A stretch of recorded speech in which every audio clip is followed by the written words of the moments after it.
Hi everybody, welcome back to my channel. Chris, this video is for you, and I'm currently recording this while I'm on lunch. So this is the original budget by paycheck method for the first payment for July. And Chris, this is where I did the 80-20 rule. So if we look over here and just check this one out. And if we go over here, of course, it's going to be almost the same. It's pretty much the same. I really didn't see much of a difference. Of course, my paycheck was $1,880.54.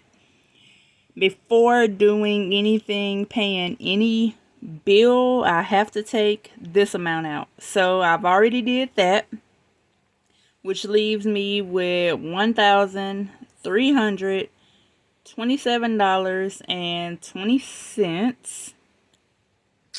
I take that back. It doesn't leave me with this, but it does leave me with $1,659.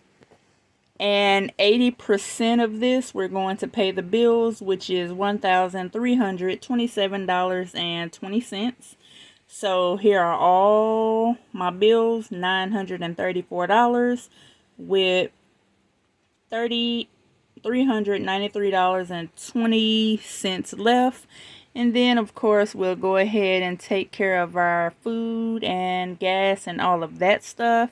So once I took care of this, I ended up with $280 with $13.20 left.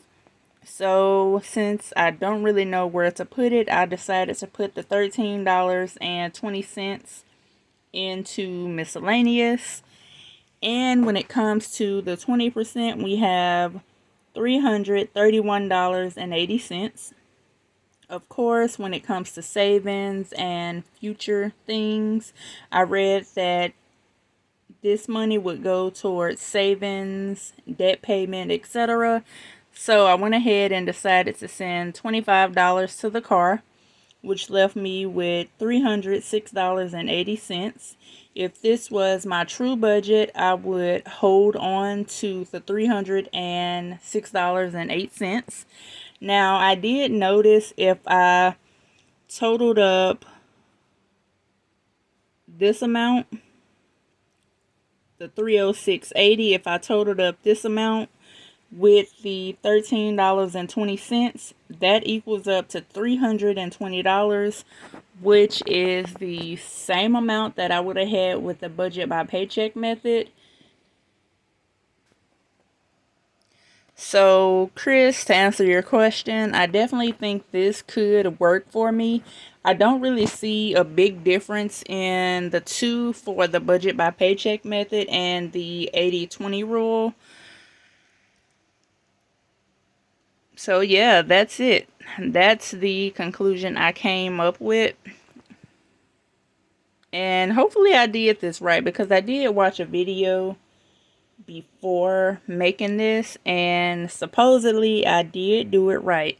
So thank you all for watching. Chris, your video was, well, your live was fun. I did learn some things. So when I get paid for my next paycheck, I will do the 80-20 rule, and we'll just see how that goes.